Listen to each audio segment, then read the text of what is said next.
الحمد لله الذي ذي العزة والعلا والصلاة والسلام على سيد الأنبياء شمس الضحى بدر الدجى نور الهدى منبع الجود والعطاء أما بعد أعوذ بالله من الشيطان الرجيم بسم الله الرحمن الرحيم لن تنالوا البر حتى تنفقوا مما تحبون صدق اللہ العظیم وصدق رسولہ النبی الکریم۔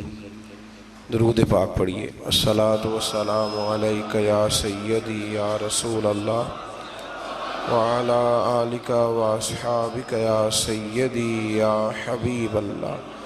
اللہم صلی علی سیدنا و مولانا محمد معدن الجود والکرم وآلہ وصحبہ وبارک وسلم۔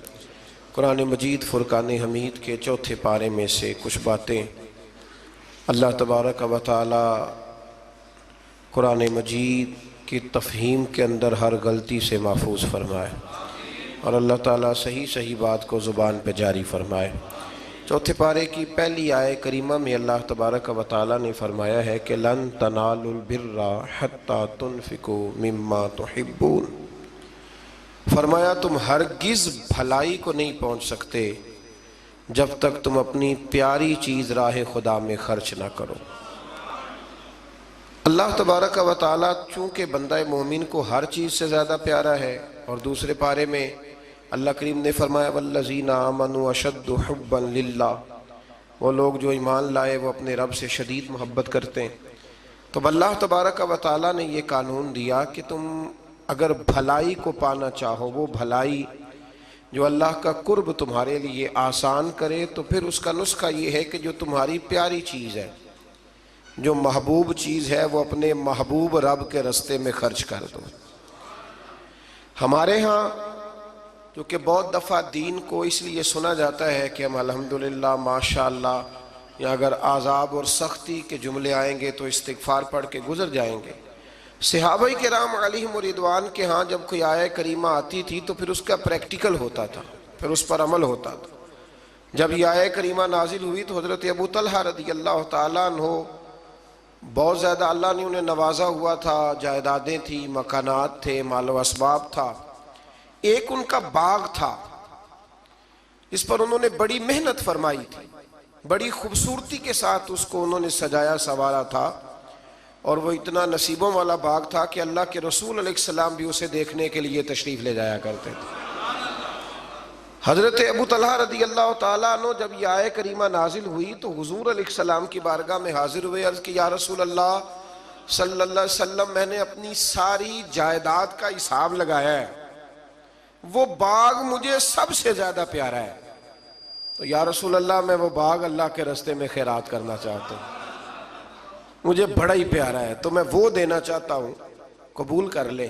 نبی کریم صلی اللہ علیہ وسلم نے فرمایا تیرا قبول ہو گیا، اب تو اس طرح کر اپنے جو تیرے رشتے کے بھائی ہیں، چچا زاد، مامو زاد، ان کے اندر تو بانٹ دے، تیری صلہ رحمی بھی ہو جائے گی اور رب کی بارگاہ میں تیری نیکی بھی قبول کر لی جائے گی۔ حضرت زید رضی اللہ تعالیٰ وہ حضور علیہ السلام کی بارگاہ عالی مرتبت میں حاضر ہوئے تو عرض کرنے لگے یا رسول اللہ صلی اللہ علیہ وسلم، یہ گھوڑا مجھے بڑا پیارا ہے، بڑا مجھے محبوب ہے، حضور میں اس کی بڑی خدمت کرتا ہوں، میں نے اسے پالا ہے، اس کا دھیان رکھتا ہوں، کچھ جانوروں سے پیار ہو جاتا ہے نا۔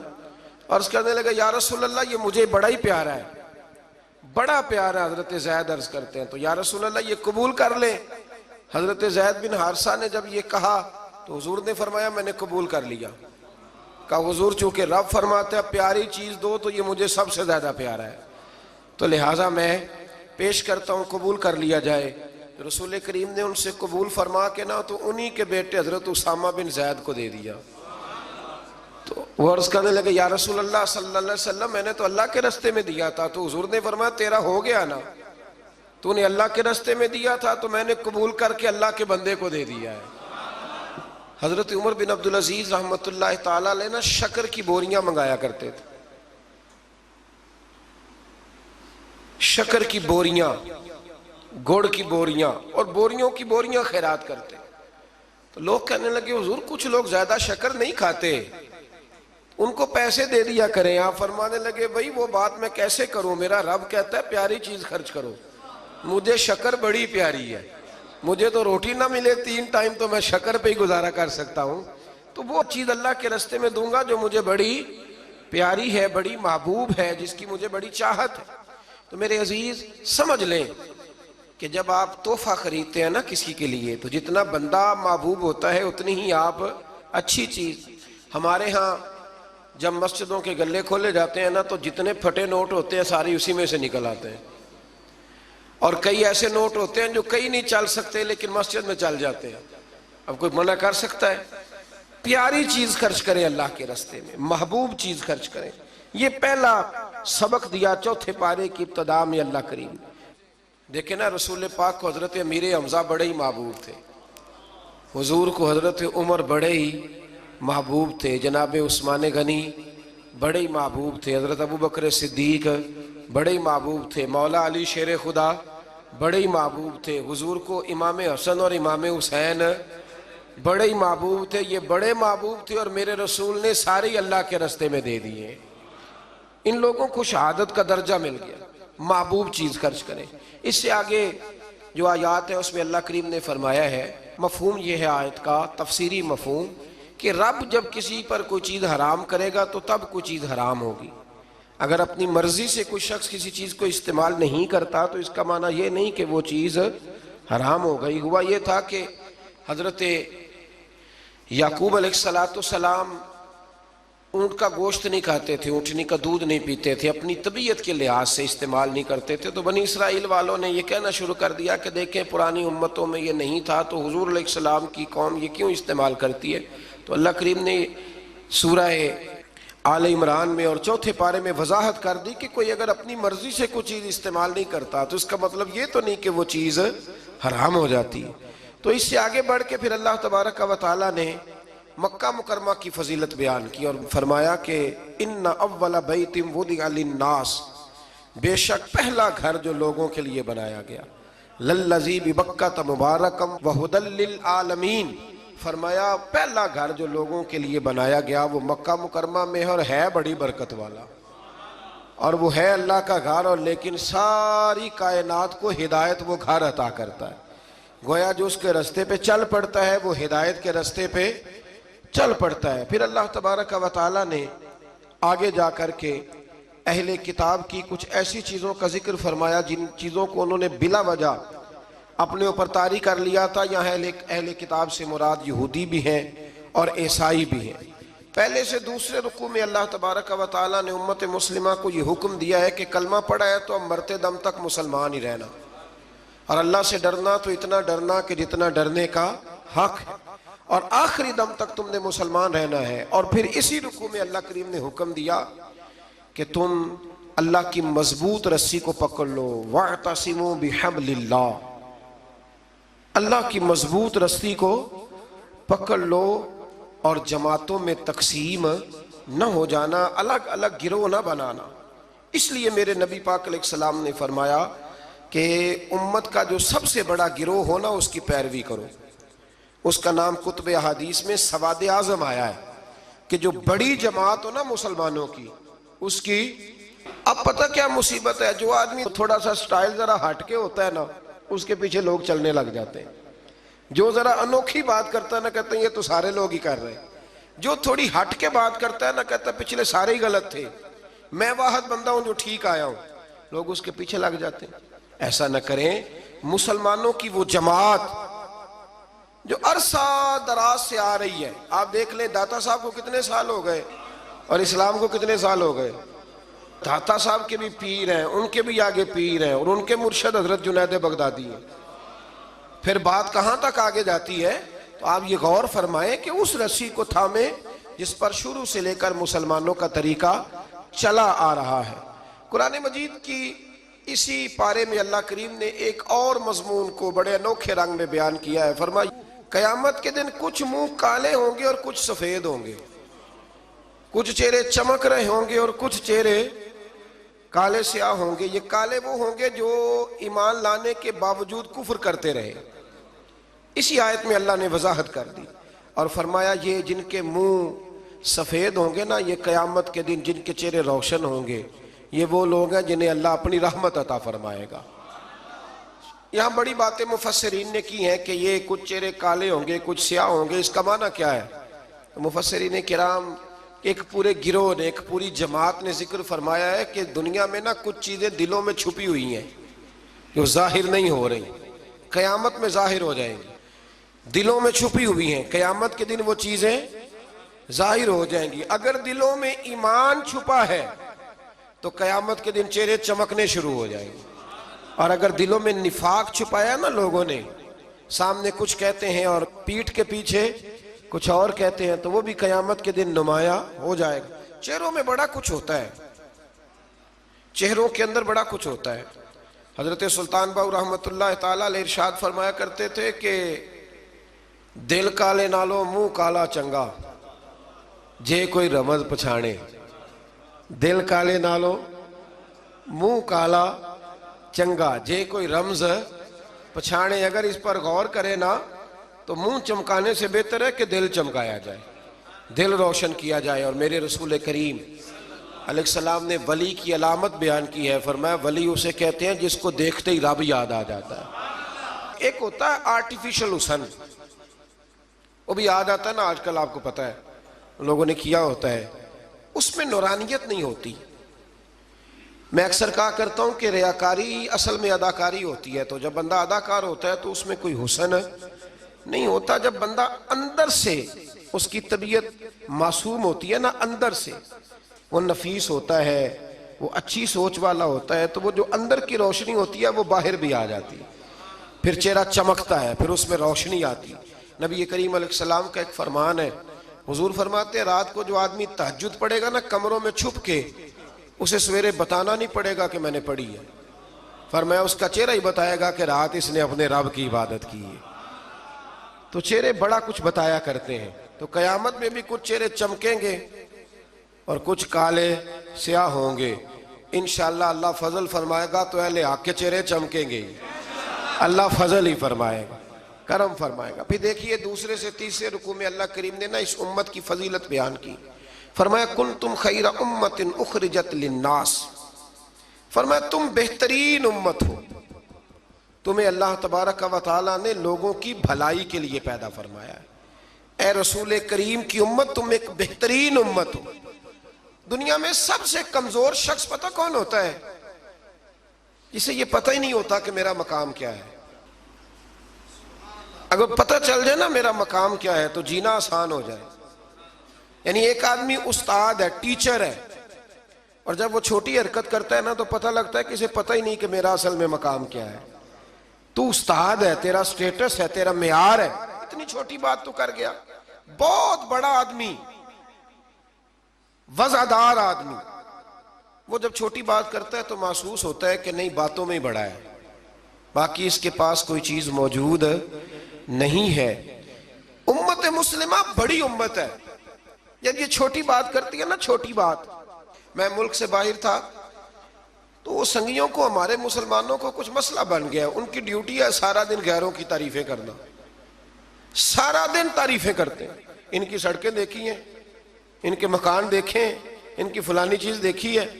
تو میں نے ان سے کہا کہ میں نے تو سنا ہے کہ بچہ بالغ ہو جاتا ہے تو ابا خود کہتا ہے جا اپنا بندوبست کر، کہتا ہے کہ نہیں کہتا؟ تو میں نے کہا یہ تو نکال دیتے ہیں بچوں کو، بچے اپنا بندوبست کر لیتے ہیں اور ابا جی کا بندوبست کوئی بھی نہیں کرتا۔ 2-3 مہینے یورپ میں بوڑھا اندر مر جاتا ہے تو پھر باہر خبر آتی ہے کہ مر گیا، جب بدبو گلی میں آنے لگتی ہے۔ یہ معیار ہے۔ سڑکیں پکی ہیں، اس میں کوئی شک نہیں، مکانات اچھے ہیں، قانون کی پابندی ہے، لیکن میرا مسلمان جب وہاں جاتا ہے اشارہ نہیں توڑتا، تو اگر یہاں بھی نہ توڑے تو قانون یہاں بھی صحیح ہو سکتا ہے۔ لیکن جو بندہ وہاں سے پیسے کما کے آتا ہے نا، وہ کہتا اب اشارہ نہ توڑوں تو پتہ کیسے چلے گا کہ میں وہاں سے آیا ہوں۔ تو بھائی آپ بہترین لوگ ہیں، آپ چھوٹی بات کیوں کرتے؟ آپ بہترین لوگ، آپ تھوڑا اونچا بیٹھ کے بات کریں، آپ کا ایک سٹیٹس ہے، مومن کا ایک مقام ہے۔ میرے نبی کریم صلی اللہ علیہ، رسول کریم علیہ السلام بیت اللہ شریف میں کھڑے تھے، کعبہ معظمہ کے سامنے۔ حضور نے بیت اللہ شریف کی طرف دیکھ کے فرمایا، کہ ترمذی کی حدیث ہے، حضور فرمانے لگے کعبے تیری بڑی عزت ہے، پر جو بندہ میرا کلمہ پڑھ لیتا ہے نا، بندہ مومن، اس کی عزت اللہ کی نظر میں کعبے سے بھی زیادہ ہے، وہ زیادہ قابل اعزاز ہے۔ اب اس کو سمجھنا چاہیے نا کہ جس نے حضور کا کلمہ پڑھا اس کا ایک اعزاز ہے، یہ چھوٹی بات نہیں کر سکتا۔ اور اعزاز کس وجہ سے ہے وہ بھی اللہ کریم نے ارشاد فرمایا، اخرجت للناس، اعزاز اس لیے نہیں کہ تیرا رنگ گورا ہے، اعزاز اس لیے نہیں کہ تیرا قد اونچا ہے، اعزاز اس لیے نہیں کہ تیرے پاس ڈگریاں زیادہ، تأمرون بالمعروف، امت مسلمہ کی شان اس لیے زیادہ ہے کہ یہ لوگوں کو بھلائی کا حکم دیتے ہیں، وَتَنْهَوْنَ عَنِ الْمُنْكَرِ، اور لوگوں کو برائی سے منع کرتے ہیں۔ اور یہ جو کام لوگ کرتے ہیں نا، خیر کا حکم دینا، برائی سے منع کرنا، یہ لوگ دنیا کے امام ہوتے ہیں۔ اب ہمارے ہاں کیا ہوتا ہے، ایک سازش ہوتی ہے، جن لوگوں کو ہم نے نیکی کا حکم دینا تھا نا، اللہ کی توحید کا پیغام دینا تھا، نبی کریم علیہ السلام کی رسالت کی بات جن لوگوں کو ہم نے کرنی تھی، جب ہمارا لیڈر اسی قوم کو بطور مثال یہاں بیان کرتا ہے، یعنی جس کے لیے حکم تھا کہ ہم اسے کہیں کہ تو کلمہ پڑھ لے، جب اسے ماڈل بنا کے ہمارے سامنے پیش کیا جائے گا کہ وہ بڑا اچھا ہے، تو ہم اسے کیسے کہیں گے کلمہ پڑھ؟ اور پھر اس سے اگلی بات یہ ہے کہ ہم تقریروں سے کلمہ پڑھانا چاہتے ہیں۔ تقریر بڑی مؤثر کام ہے، ضرور ہونی چاہیے، لیکن دنیا میں انقلاب عمل سے آتا ہے، عمل سے۔ صحابہ کرام علیہم و رضوان نے بڑی بڑی تقریریں کی، بڑے بڑے جاندار وہ لوگ تھے کہ ایک جملہ کہتے تھے تو دنیا تڑپ اٹھتی تھی، لیکن ان کی تقریروں سے زیادہ اثر ان کے عمل میں تھا۔ حضرت بایزید بسطامی رحمۃ اللہ علیہ کا زمانہ تھا، تو ایک یہودی اور مسلمان کی دوستی تھی، تو اس یہودی نے مسلمان سے کہا کہ یار ہماری بڑی دوستی ہے تو دوستی پکی رہنی چاہیے، تو مسلمان کہنے لگا بالکل پکی رہے گی، میرے دل میں بھی بڑے دنوں سے خواہش تھی کہ دوستی پکی ہو جائے۔ تو کہا کیسے پکی ہو سکتی ہے؟ تو مسلمان کہنے لگا تو کلمہ پڑھ لے دوستی۔ تو وہ یہودی کہنے لگا یار ناراض نہ ہونا، میں نے دو اسلام دیکھے، کون سے والے اسلام کا کلمہ پڑھو؟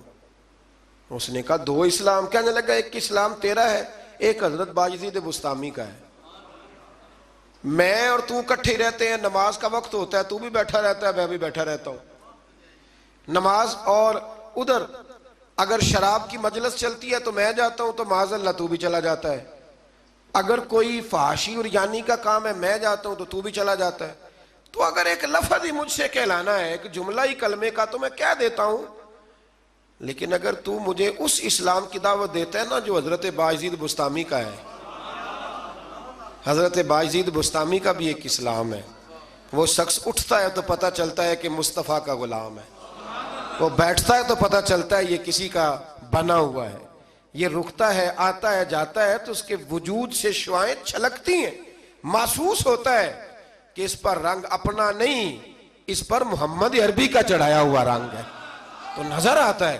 تو اگر وہ والا اسلام ہے تو میں قبول کرنے کو تیار ہوں، مجھے پڑھاؤ کلمہ۔ کہ دیکھیں نا، ایک شخص سے میں نے کہا کہ تو سر پہ پگڑی باندھ لے، اور میں نے باندھی نہیں ہوئی، تو فوراً اس کے دل میں خیال آئے گا کہ اگر اتنی اچھی ہوتی تو آپ بھی تو باندھتے نا۔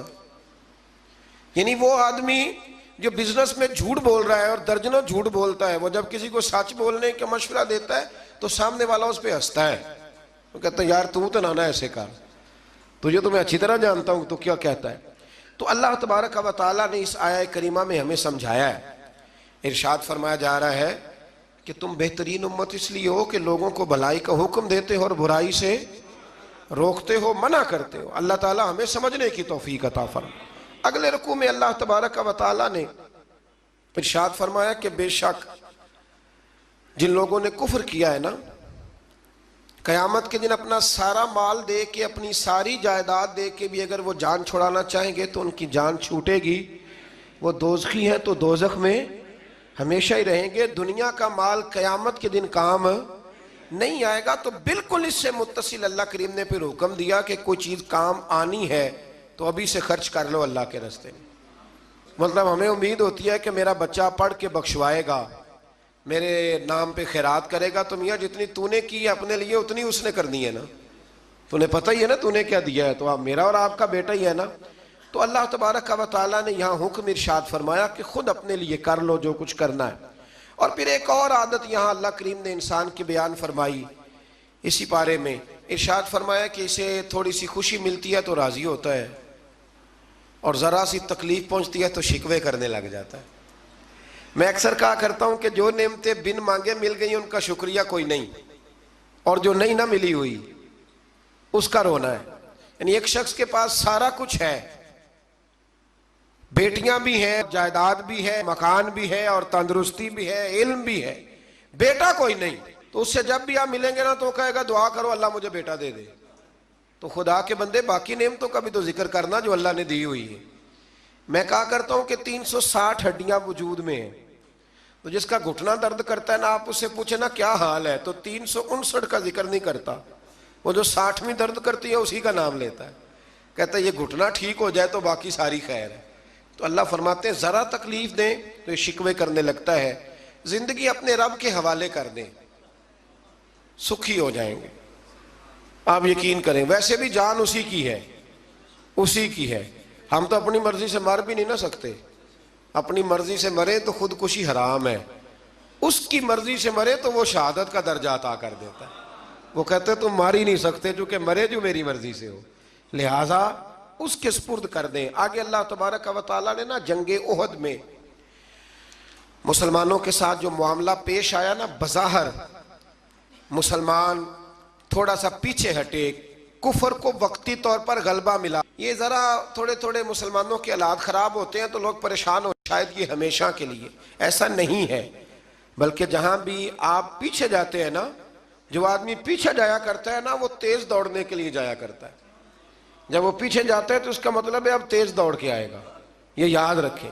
اور جب آپ سمجھے نا کہ گھٹن زیادہ ہو گئی ہے تو پھر سمجھ لیں اب آندھی بھی تیز ہی آئے گی، یہ اصول ہے۔ اگر کبھی آزمائش زیادہ آتی ہے تو پھر اللہ آسانی بھی زیادہ عطا فرماتا ہے۔ تو مسلمانوں کو ذرا کمزوری ہوئی تو پریشان ہو گئے، تو رب کریم نے فرمایا پریشان نہ ہو، وہ وقت نہیں تمہیں یاد والا قد نصرکم اللہ ببدر وانتم اذلہ، جب ہم نے تمہاری بدر میں مدد کی تھی حالانکہ تم کمزور تھے، اب تو تم ہزاروں میں ہو تو 313 تھے، رب نے تمہاری مدد فرمائی تھی۔ فرمایا احد میں اگر مشکل آ گئی ہے تو پریشان نہ ہو، اللہ اگلے میدانوں میں بھی تمہاری ضرور مدد فرمائے گا۔ پھر اسی پارے میں اللہ کریم نے نا دوڑنے کا حکم دیا ہے، فرمایا دوڑو، کس طرف؟ فرمایا وَسَارِعُوا إِلَىٰ مَغْفِرَةٍ مِّن رَبِّكُمْ، دوڑو دوڑو دوڑو اپنے رب کی بخشش کی طرف دوڑو۔ اور کدھر دوڑو؟ فرمایا وَجَنَّةٍ أَرْضُهَا السَّمَاوَاتُ وَالْأَرْضُ، اس جنت کی طرف دوڑو جس کی صرف چوڑائی زمین اور آسمان کے برابر ہے۔ اللہ کریم نے چوڑائی بتا دی، فرمایا جنت کی چوڑائی اتنی ہے جتنے زمین و آسمان ہے، تمہیں چوڑائی بتا دیا، باقی لمبائی کا حساب کرتے رہنا۔ اور میرے رسول کریم علیہ السلام نے تو جنت کا مضمون سمیٹا تو حضور نے جملوں میں حادی کر دی، بڑی نعمتیں بیان کر کے نا، بڑی نعمتیں بیان کر کے حضور فرمانے لگے اللہ نے تمہارے لیے بڑا کچھ بنایا ہے، اور اتنا کچھ بنایا ہے نہ کسی آنکھ نے دیکھا، نہ کسی کان نے سنا، اور نہ تمہارے دل پہ کبھی خیال ہی گزرا ہوگا، جو نعمتیں رب نے تمہارے لیے جنت میں تیار کی ہوئی۔ تو اس میں اللہ تبارک و تعالیٰ نے اس بات کی طرف بھی ذکر فرمایا۔ پھر اسی پارے کے اندر اللہ کریم نے غصہ پینے والوں کو اور معاف کرنے والوں کو کہا کہ یہ وہ والی نیکی ہے جو اللہ کو بڑی پسند ہے۔ ہمارے زمانے میں غصہ پینے والی عمر آتی کوئی نہیں، چھوٹی عمر میں کہتے ہیں بچہ اس لیے ضدی ہے، جوان ہو جائے تو کہتے ہیں خون گرم ہے، بوڑھا ہو جائے تو کہتے ہیں انہوں پتہ ہی نہیں لگتا۔ تو بھئی یہ بتائیں پھر درگزر کی عمر کون سی ہے؟ بچہ تھا تو ضدی تھا، اور جوان تھا تو خون گرم تھا، بوڑھا ہو گیا تو اب چڑچڑا ہو گیا ہے۔ تو بھئی معاف کرنے کی عمر کون سی ہے؟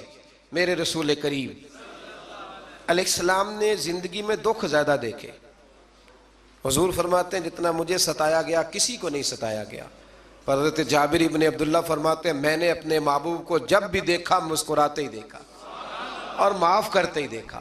تو مہربانی فرمائیں والکاظمین الغیظ والعافین عن الناس، غصہ پینے والے لوگوں کو معاف کرنے والے، واللہ یحب المحسنین، فرمایا یہ وہ نیکوکار ہیں جن سے اللہ محبت فرماتا ہے۔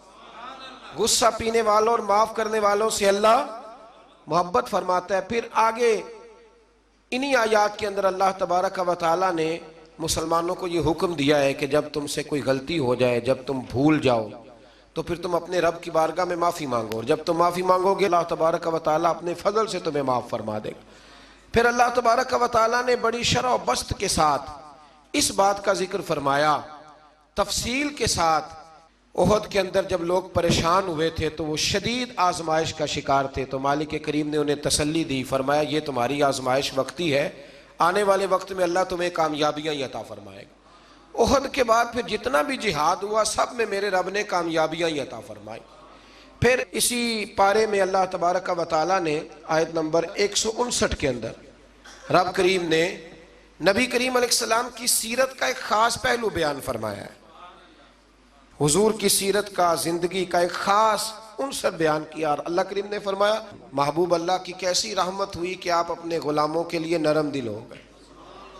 یہ اللہ تعالیٰ کی کیسی رحمت من اللہ لنت لہم، آپ ان کے لیے نرم دل ہو گئے۔ وَلَوْ كُنْتَ فَظًّا غَلِيظَ الْقَلْبِ، اگر آپ سخت دل ہوتے یا سخت مزاج ہوتے، لَانْفَضُّوا مِنْ حَوْلِكَ، تو یہ آپ کے پاس سے بکھر جاتے، یہ بیچارے آپ کے پاس پھر بیٹھ سکتے۔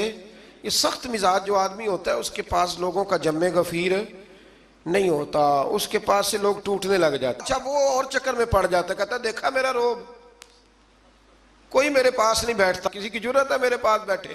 میں نے کہا روب نہیں جناب، آپ مان کیوں نہیں لیتے کہ آپ اخلاقی طور پہ بڑے کمزور ہیں؟ آپ کے اپنے بچے بھی، میں ابا جی کو جانتا ہوں، کئیوں کو جو گھر جاتے ہیں تو بچے چھپتے ہیں اور تسبیح پڑھتے ہیں کہ ابا جی واپس کب جائیں گے گھر سے۔ تو یہ کوئی معیار ہے؟ رسول کریم صلی اللہ تعالیٰ علیہ وسلم کی طبیعت کے اندر وہ خاصیت تھی کہ ہر چھوٹا بڑا میرے محبوب کی بارگاہ میں جا کے اپنا دکھڑا سنا لیا کرتا۔ حضور معاف کرتے تھے، نبی پاک محبت فرماتے تھے، تو اپنی زندگی کے اندر وہ سارے معاملات پیدا کریں۔ ہم خوابوں کی دنیا میں زندہ رہتے ہیں کہ چلو ٹھیک ہے جی میرا بڑا روب چل رہا ہے، کوئی آدمی میرے قریب نہیں بیٹھتا، تو یہ کوئی کمال نہیں۔ نبی پاک علیہ السلام کی سیرت کا کمال یہ ہے کہ حضور تک رسائی آسان تھی، ہر آدمی اپنی بات بڑی آسانی کے ساتھ حبیب کریم کی بارگاہ میں عرض کر لیتا تھا۔ ایک آیت ہے جی جو آپ نے بڑی ضروری یاد رکھنی ہے، یہ آیت نمبر 179 ہے، اس پر آپ نے ضرور توجہ کرنی ہے، ضرور غور کرنا ہے۔ ایک چھوٹا سا مسئلہ لوگ بڑا اس کو الجھا دیتے ہیں، اللہ کریم نے اس آیت کریمہ میں اس کا بھی بیان فرمایا ہے۔ اسی پارے میں سورہ آل عمران میں فرمایا وَمَا كَانَ اللَّهُ لِيُطْلِعَكُمْ عَلَى الْغَيْبِ وَلَكِنَّ اللَّهَ يَجْتَبِي مِن رُّسُلِهِ مَن يَشَاءُ، فرمایا اللہ کی یہ شان نہیں کہ عام لوگوں کو غیب کا علم دے، لیکن اپنے رسولوں میں سے جسے چاہتا ہے اسے چن لیتا ہے۔ عام لوگوں کو اللہ اپنے غیب پر مطلع کرتا، لیکن اپنے رسولوں میں سے جسے چاہتا ہے اسے، یہ ایک سورہ آل عمران ہے، کوئی کسی تفسیر میں آپ نہ جائیں، سادہ ترجمہ کسی کا کیا ہوا پڑھ لیں۔ عام لوگوں کو اللہ غیب پر اطلاع دیتا نہیں، لیکن اپنے رسولوں میں سے جس کو چاہتا ہے اسے چن لیتا ہے۔ حضرت عمر فاروق فرماتے ہیں رسول کریم کے علم پر کچھ منافقین نے اعتراض کیا کہ ہم پیچھے نمازیں پڑھتے ہیں، انہیں ہمارا علم نہیں، تو کہتے ہیں نبی کریم منبر پر بیٹھے فجر کے بعد، تو فرمایا پوچھو کیا پوچھنا ہے۔ حضور نے اتنا بیان کیا کہ ظہر کی نماز ہو گئی، پھر زور پڑھ کے حضور دوبارہ منبر پر بیٹھے، اتنا بیان کیا کہ عصر ہو گئی، پھر عصر پڑھ کے حضور منبر پر بیٹھے، اتنی باتیں بیان کی کہ مغرب ہو گئی۔ حضرت عمر کہتے ہیں حضور نے ہمیں اتنی باتیں بتائیں کہ جہنمی جہنم میں چلے گئے، جنتی جنت میں چلے گئے۔ اور حضور پھر بیان کرتے ہے کوئی پوچھنے والا تو پوچھو مجھ سے کیا پوچھنا چاہتے ہو۔ ہمارے استاد تھے، شیخ تھے علامہ تحسین رضا صاحب بریلی شریف میں، انہوں نے ایک قطعہ کہا تھا بڑا شاندار، کہنے لگے علم غیب رسول کے منکر اس حقیقت کو بھول جاتے ہیں، غیب مانا کہ راز ہے لیکن راز اپنوں سے کب چھپاتے ہیں۔ اور اعلیٰ حضرت نے تو قلم توڑ دیے، فرمانے لگے اور کوئی غیب تم سے نہا ہو بھلا جب خدا ہی نہ چھپا رہا۔ جو سب سے بڑا غیب ہے جب نبی پاک نے اسے ہی دیکھ لیا ہے تو پیچھے کیا رہ گیا۔ تو اس لیے اس آیت کریمہ میں اللہ کریم نے اس مسئلے کو حل فرما دیا۔